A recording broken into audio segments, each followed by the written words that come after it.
ഗോവിന്ദച്ചാമിയുടെ jail ചാട്ടം, അതിന് തുടർച്ചയായ അന്വേഷണം, മറ്റു കാര്യങ്ങളൊക്കെ ഇപ്പോൾ മുന്നോട്ട് പോയിക്കൊണ്ടിരിക്കുകയാണല്ലോ. അതിൽ ഏറ്റവും പ്രധാനപ്പെട്ടത് പോലീസിന്റെ അന്വേഷണം വളരെ വേഗത്തിൽ നടക്കുന്നു എന്നതാണ്. ജയിൽ ജീവനക്കാരുടെയും സഹതടവുകാരുടെയും ഒക്കെ മൊഴിയെടുക്കും. ഒരർത്ഥത്തിൽ പറഞ്ഞാൽ അവരെ ചോദ്യം ചെയ്യും എന്നത് തന്നെയാണ് അതിന്റെ ഏറ്റവും പ്രധാനപ്പെട്ട കാര്യം.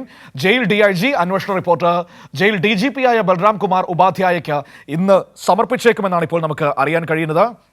ഇപ്പോൾ നമ്മളോടൊപ്പം M സന്തോഷ് കണ്ണൂരിൽ നിന്ന് വാർത്തയുടെ വിവരങ്ങളുമായി ചേരുകയാണ്. നോക്കാം അതിലെ അന്വേഷണ സംഘത്തിന്റെ നടപടികൾ, ജയിൽ DIGയുടെ റിപ്പോർട്ടൊക്കെ.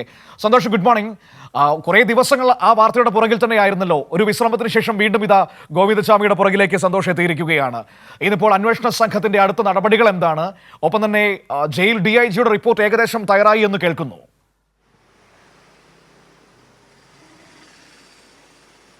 മനു, ഇന്നലെ ഇതുമായി ബന്ധപ്പെട്ട ജയിലിനകത്തെ CCTV ദൃശ്യങ്ങൾ കൂടി പുറത്തു വന്നിരുന്നു. ആ CCTV ദൃശ്യങ്ങളിലും വ്യക്തമാകുന്ന കാര്യം, ഗോവിന്ദച്ചാമി ജയിലിൽ നിന്നും ജയിലിൻ്റെ അഴികൾ മുറിച്ച് ഇഴഞ്ഞ് പുറത്തേക്കിറങ്ങി 1 കാലിന് പുറത്തേക്കിറങ്ങി 4 കാല് വരെ ജയിൽ വളപ്പിനകത്ത് തന്നെ തുടർന്നു. അതിനുശേഷമാണ് മതിൽ ചാടി കടന്നത് എന്നുള്ളതാണ് അതിലെ സമയം, ടൈം ലൈൻ നോക്കിക്കഴിഞ്ഞാൽ മനസ്സിലാകുന്ന കാര്യം. അതുകൊണ്ട് തന്നെ അതിൽ നിന്നുകൂടി വ്യക്തമാണ് ഈ ജയിൽ ജീവനക്കാരുടെ ഭാഗത്ത് നിന്ന് വലിയ വീഴ്ചയുണ്ടായിട്ടുണ്ട് എന്നുള്ള കാര്യം. ഇത്രയും അധികം സമയമെടുത്ത് ജയിൽ ചാടിയിട്ടും അത് കണ്ടെത്താൻ കഴിഞ്ഞില്ല എന്നുള്ളത് വലിയ വീഴ്ചയായി തന്നെ നിലനിൽക്കുന്നുണ്ട്. ഏതായാലും 2 വകുപ്പുകളുടെ അന്വേഷണമാണ് ഇതുമായി ബന്ധപ്പെട്ട് നടക്കുന്നത്. ഒന്ന് പോലീസ് നടത്തുന്ന ഈ ജയിൽ ചാട്ടത്തെക്കുറിച്ചുള്ള അന്വേഷണവും, മറ്റൊന്ന് ജയിൽ ജീവനക്കാർക്ക് വീഴ്ച സംഭവിച്ചതിനെ കുറിച്ച് ജയിൽ വകുപ്പിൻ്റെ ഉത്തരമേഖല DIG നടത്തുന്ന അന്വേഷണവുമാണ്. 2 അന്വേഷണവും അതിൽ DIG നടത്തിയ അന്വേഷണം ഏതാണ്ട് പൂർത്തിയായിട്ടുണ്ട്. ആദ്യ ദിവസം തന്നെ ഈ DIG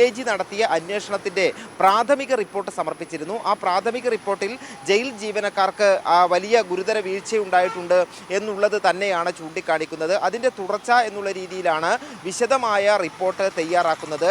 ആ റിപ്പോർട്ടിലും കൂടുതൽ ആളുകൾക്ക് ഇതിൽ ഈ വീഴ്ചയിൽ പങ്കുണ്ട് എന്നുള്ളത് കണ്ടെത്തിയിട്ടുണ്ട് എന്നുള്ളത് തന്നെയാണ് സൂചന. അങ്ങനെയാണെങ്കിൽ ഈ റിപ്പോർട്ട് കൂടുതൽ ആളുകൾക്കെതിരെ നടപടി ഉണ്ടാകാനുള്ള സാധ്യതയുണ്ടോ സന്തോഷ്? ഇപ്പോൾ 4 ജീവനക്കാരാണല്ലോ സസ്പെൻഡ് ചെയ്തിരിക്കുന്നത്. ഇപ്പോൾ കൂടുതൽ പേർക്ക് വീഴ്ചയുണ്ട് എന്ന് കണ്ടെത്തിയതിന്റെ അടിസ്ഥാനത്തിൽ ഒരുപക്ഷെ വരും ദിവസങ്ങളിൽ കൂടുതൽ പേർക്കെതിരെ നടപടി ഉണ്ടാകുമല്ലേ?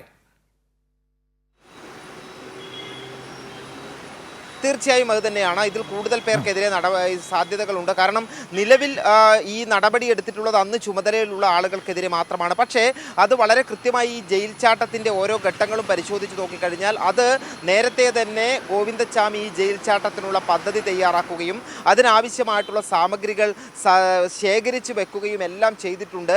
അത്തരത്തിലുള്ള ഒരു വലിയ ആസൂത്രണവും അതിൻ്റെ നടപ്പാക്കലും ജയിലിനകത്ത് നടന്നിട്ടും അത് കണ്ടുപിടിക്കാൻ കഴിഞ്ഞില്ല എന്നുള്ളത് വലിയ ഗുരുതര വീഴ്ച തന്നെയാണ്. അതുകൊണ്ട് ഈ റിപ്പോർട്ടിൽ അത്തരത്തിലുള്ള ഈ വീഴ്ചകൾ അക്കമിട്ട് നിരത്തിയിട്ടുണ്ട് എന്നുള്ളതാണ് മനസ്സിലാകുന്നത്. അങ്ങനെയാണെങ്കിൽ കൂടുതൽ പേർക്കെതിരെ, കണ്ണൂർ ജയിലിലെ കൂടുതൽ പേർക്കെതിരെ നടപടി ഉണ്ടാകും എന്നു തന്നെയാണ് ഈ ഘട്ടത്തിൽ മനസ്സിലാക്കാൻ കഴിയുന്നത്. ഇന്ന് ഈ റിപ്പോർട്ട് സമർപ്പിച്ചേക്കും, ജയിൽ DGPക്ക് സമർപ്പിച്ചേക്കും എന്നുള്ള വിവരമാണ് ലഭിക്കുന്നത്. ആ റിപ്പോർട്ട് ലഭിക്കുന്ന മുറയ്ക്ക് കൂടുതൽ നടപടികൾ ജയിൽ വകുപ്പ് എടുക്കും എന്ന് തന്നെയാണ് ഇപ്പോൾ അറിയാൻ കഴിയുന്നത്. അതേസമയം തന്നെയാണ് കണ്ണൂർ ടൗൺ പോലീസ് നടത്തുന്ന അന്വേഷണം, ടൗൺ SHOയുടെ നേതൃത്വത്തിലുള്ള അന്വേഷണ സംഘം ജയിൽ ചാട്ടവുമായി ബന്ധപ്പെട്ട് നടത്തുന്ന അന്വേഷണവും പുരോഗമിക്കുകയാണ്. അതിലിനി പ്രധാനമായും ഈ ഒരു പ്രാഥമിക മൊഴി ജയിൽ ജീവനക്കാരിൽ നിന്നും അതോടൊപ്പം തന്നെ സഹതടവുകാരിൽ നിന്നും ശേഖരിച്ചിട്ടുണ്ട്. എന്നാൽ വിശദമായിട്ടുള്ള മൊഴി ഇനി രേഖപ്പെടുത്തേണ്ടതുണ്ട്. ഗോവിന്ദച്ചാമി നൽകിയ മൊഴിയുമായി ബന്ധപ്പെടുത്തിക്കൊണ്ട് ആ കാര്യങ്ങൾ കൂടി ചോദിച്ചുകൊണ്ട് ഇവരെ കൂടുതൽ മൊഴിയെടുപ്പിന് വിധേയരാക്കേണ്ടതുണ്ട്. ആ ഒരു നടപടികളിലേക്ക് കൂടി ഈ കേസ് അന്വേഷിക്കുന്ന പോലീസ് സംഘം കടക്കുകയാണ്. ഏതായാലും നിലവിൽ ഇന്നലെ പുറത്തു വന്ന CCTV ദൃശ്യങ്ങൾ ഉൾപ്പെടെ പരിശോധിച്ച് നോക്കിയാലും അതിൽ ആ ജയിൽ ചാടുന്ന ഘട്ടത്തിൽ മറ്റാരുടെയും സഹായം ഗോവിന്ദച്ചാമിക്ക് ലഭിക്കുന്നതായി കാണുന്നില്ല. പക്ഷേ ഈ ആയുധങ്ങളെല്ലാം സംഘടിപ്പിക്കാനും മറ്റും സഹായം ലഭിച്ചിട്ടുണ്ടോ, അല്ലെങ്കിൽ അഴി മുറിച്ചു മാറ്റുന്നതിന് സഹതടവുകാരൻ്റെ സഹായം ലഭിച്ചിട്ടുണ്ടോ എന്നതുൾപ്പെടെയുള്ള കാര്യങ്ങളിലേക്കായിരിക്കും അന്വേഷണ സംഘം കടക്കുന്നത്. അതിനുവേണ്ടിയായിരിക്കും ഈ ജയിൽ ജീവനക്കാരെയും ഈ സഹതടവുകാരെയും വിശദമായി ചോദ്യം ചെയ്യുന്നത്. മനു, ഏതായാലും വളരെ പ്രധാനപ്പെട്ട കാര്യമാണ്. കൂടുതൽ ജയിൽ ജീവനക്കാർക്കെതിരെ നടപടി ഉണ്ടായേക്കുമെന്ന വിവരങ്ങളാണ് ഇപ്പോൾ സന്തോഷം നമുക്ക് നൽകിയത്. ഏറ്റവും പ്രധാനപ്പെട്ട ഒരു ബ്രേക്കിംഗ് വാർത്ത കൂടിയാണ്. ഗോവിന്ദച്ചാമിയുടെ ജയിൽ ചാട്ടത്തിൽ നടപടികൾ അവസാനിക്കുന്നില്ല. കൂടുതൽ ഉദ്യോഗസ്ഥർക്കെതിരെ ശിക്ഷാ നടപടികൾ ഉണ്ടാകുമെന്ന് തന്നെ വേണം നമുക്കിപ്പോൾ ഈ ഘട്ടത്തിൽ മനസ്സിലാക്കാൻ.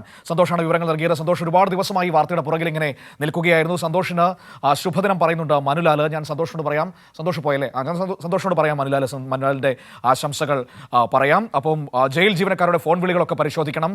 ജയിൽ ജീവനക്കാർ കുമരകത്ത് യോഗം സംഘടിപ്പിച്ചു എന്ന വാർത്ത സന്തോഷ് ആ വാർത്തയുടെ പുറകെ ഇങ്ങനെ ഓടി നടന്നതിന്റെ പേരിൽ നമ്മുടെ സുഹൃത്തുക്കൾ ശുഭദിനം നൽകുന്നുണ്ട്. സന്തോഷിനോട് വലിയ സ്നേഹം പറയുന്നുണ്ട്. പറയാനുണ്ടോ മറുപടി പ്രേക്ഷകരോട്? തീർച്ചയായും മനു, നമ്മുടെ കൈരളിയുടെ സ്ഥിരം പ്രേക്ഷകർ ഈ വാർത്തയെല്ലാം കൃത്യമായി ഓരോ സമയത്തും വീക്ഷിച്ചുകൊണ്ട് തന്നെയാണ് മുന്നോട്ട് പോകുന്നത്. അതുകൊണ്ട് തന്നെ അവർക്ക് യഥാസമയം ആദ്യ വാർത്ത എത്തിക്കുക എന്നുള്ളതിൽ തന്നെ നമ്മൾ ശ്രദ്ധ കേന്ദ്രീകരിക്കുന്നുമുണ്ട് ഈ വിഷയവുമായി ബന്ധപ്പെട്ട്. ഏതായാലും നമ്മുടെ കൈരളി പ്രേക്ഷകർക്കെല്ലാം കണ്ണൂർ ബ്യൂറോയുടെ, ഞാനും ക്യാമറാമാൻ അനിൽ കല്യാശ്ശേരിയും ഉണ്ട് രാവിലെ തന്നെ, നമ്മുടെ കണ്ണൂർ ബ്യൂറോയുടെ ഒരു ആശംസ എല്ലാവരും പ്രേക്ഷകരെ കൂടി അറിയിക്കുകയാണ് മനു. Thank you Santhosh. ഒപ്പം തന്നെ അനിലേട്ടനോടും പ്രത്യേക സ്നേഹം പറയുക. അപ്പോൾ അങ്ങനെ നമ്മുടെ വാർത്താ സംഘങ്ങൾ സജീവമായി തന്നെ നിങ്ങളോടൊപ്പമുണ്ട് എന്നതാണ് ഈ വാർത്തയിൽ നിങ്ങളത് കണ്ടതാണല്ലോ. സന്തോഷയ്ക്ക് എത്രമാത്രം കഷ്ടപ്പെട്ടെന്നാണ് ആ വാർത്തയുടെ പുറകെ ഓടി നടന്നത്.